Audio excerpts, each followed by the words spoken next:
Всем добрый день, меня зовут Олеся, как всегда рада видеть вас на своем канале. Сегодня готовлю вот такие вот мягкие пышные бублики, присоединяйтесь. Для приготовления беру 200 мл тепленького молока, добавляю 1 столовую ложку с горкой сахара из общего количества, всего сахара 90 грамм. Добавляю в молоко дрожжи. Я использую сегодня сухие 7 грамм и 2 столовые ложки с горкой муки. Мука у меня уже была просеянная, общее количество 500 грамм. Все тщательно перемешиваю до растворения и оставляю в теплое место минут на 10-15 до поднятия пенной шапочки. Тем временем беру растопленное или мягкое сливочное масло 60 грамм. Добавляю к маслу остатки сахара, добавляю сметану, которую подержала на столе, не холодную, тепленькую, чтобы она была комнатной температуры. Сметана у меня 100 грамм.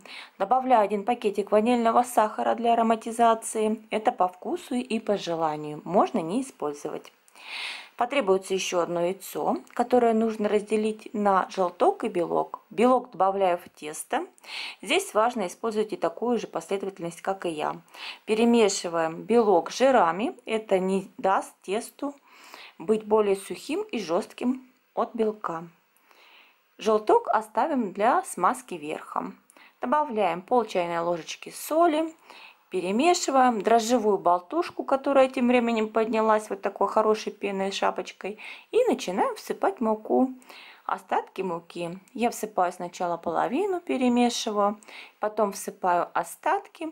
И когда уже не могу перемешивать лопаткой либо ложкой, перехожу на рабочую поверхность.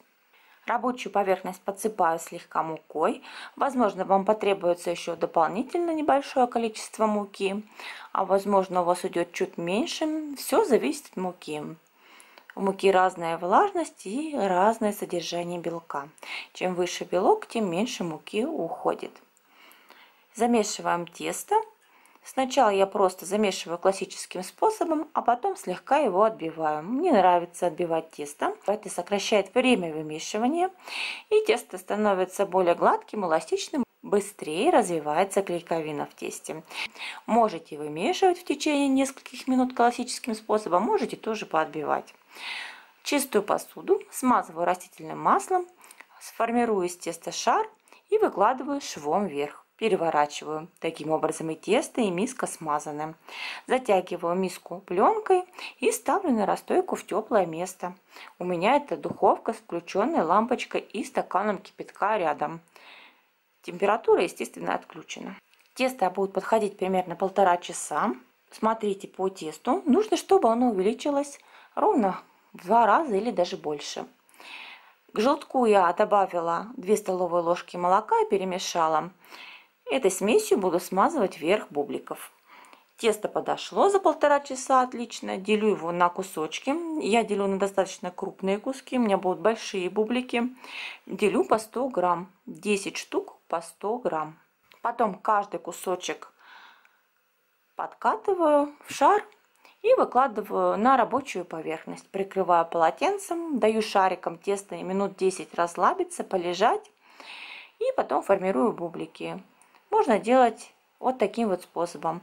Просто берете шарик теста, слегка подпыляете руки мукой и формируете отверстие в центре. И потом просто вот так растягиваете, слегка поворачивая кусочек теста.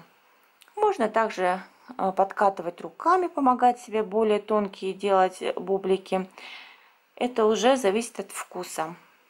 Сформированные бублики выкладываю на значительном расстоянии друг от друга на лист, застеленный пекарской бумагой. Даю им постоять еще минут 10, как раз то время, которое нужно, чтобы духовка разогрелась. Духовка у меня разогрета на 200 градусов. Перед выпечкой тщательно смазываю со всех сторон бублики. Эти бублики не обвариваются, поэтому они так и называются мягкие пышные бублики, потому что без обварки. Но тем не менее, если их хорошо смазать желтком с молоком, корочка получится такая слегка резиновая, напоминающая обварной бублик. Вообще эта выпечка что-то среднее между булочкой и классическим обварным бубликом. Приготовьте, попробуйте, я думаю, вам тоже понравится. Посмотрите, какие они замечательные получаются. Выпекаются они в среднем от 20 до 25 минут.